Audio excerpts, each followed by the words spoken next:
ہاتھ باندھنے کے حوالے سے دو چیزوں کو معلوم کرنا ضروری ہے۔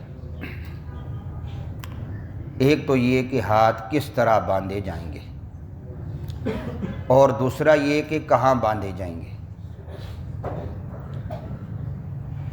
کس طرح باندھے جائیں گے؟ 4 طرح کی روایات آتی ہیں۔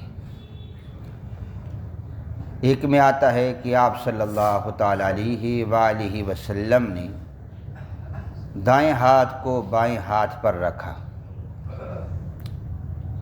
دوسری میں آتا ہے کہ آپ صلی اللہ تعالیٰ علیہ وآلہ وسلم نے دائیں ہاتھ سے بائیں ہاتھ کو پکڑا۔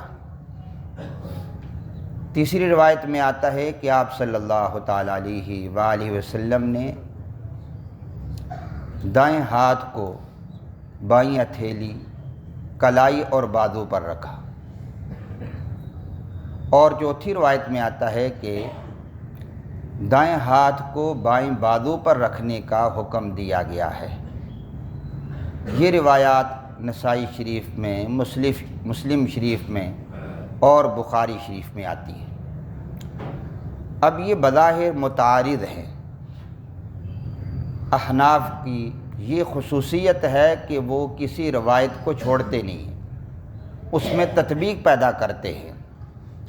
تو اس کی تطبیق کی صورت فقہاء کرام نے یہ ذکر فرمائی ہے کہ دائیں ہاتھ کو بائیں ہاتھ کی پشت پر رکھا جائے، بائیں ہتھیلی کی پشت پر رکھا جائے، اور چھوٹی انگلی اور انگوٹھے کے ساتھ بازو کو پکڑ لیا جائے، اور 3 انگلیاں جو دائیں ہاتھ کی ہیں ان کو بازو پر پھیلا دیا جائے، کلائی پر رکھ لیا جائے، تو ان ساری روایات پر عمل ہو جائے گا۔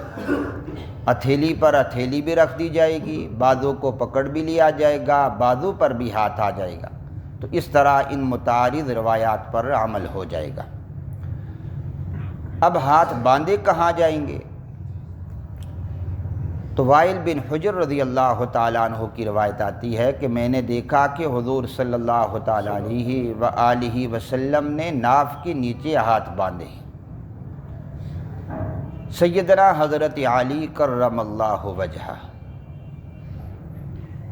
بچوں میں سب سے پہلے اسلام قبول کرنے والے ہیں، وہ فرماتے ہیں من السنت وضع الکف علی الکف فی الصلاۃ تحت السرہ۔ سرہ ناف کو کہتے ہیں، تحت اردو میں بھی استعمال ہوتا ہے، تحت السرہ ناف کے نیچے۔ تو حضرت شیر خدا فرماتے ہیں سنت یہ ہے کہ دائیں ہتھیلی کو بائیں ہتھیلی پر رکھ کر ناف کے نیچے باندھا جائے۔ تابعی ہیں حضرت ابراہیم نخعی، وہ بھی ہاتھ ناف کے نیچے باندھتے تھے۔ یہ جو روایات میں نے ذکر کی ہیں یہ مصنف ابن ابی شیبہ میں، دار قطنی میں، دابو طیالسی میں اور مختلف کتابوں میں ذکر ہے۔ تو احناف جس طرح ہاتھ باندھتے ہیں یہ مکمل دلائل سے ثابت ہے۔